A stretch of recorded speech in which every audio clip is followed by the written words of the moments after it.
Never go scuba diving alone. Remember to check all your equipment carefully before diving. Always observe the rules and follow the instructions for each situation. Always dive with at least one other person and be accompanied by qualified professional. Be aware of your physical condition and know your limitations before practicing this high-risk sport. Before diving, check that all your equipment is in working order and examine the quality of the air in your scuba tanks. Fill up or rent your scuba tanks at authorized centers.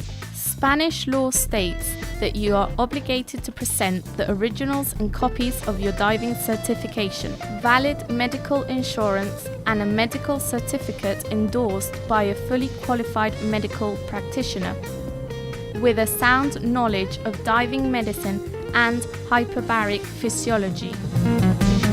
Removing things from the seabed is bad practice. It degrades the ecosystem. This is advice from the Cabildo de Gran Canaria and the City Sea Council of the Town Hall and the Canary government.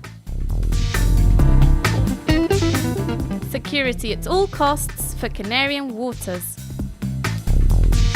112, emergencias, dígame.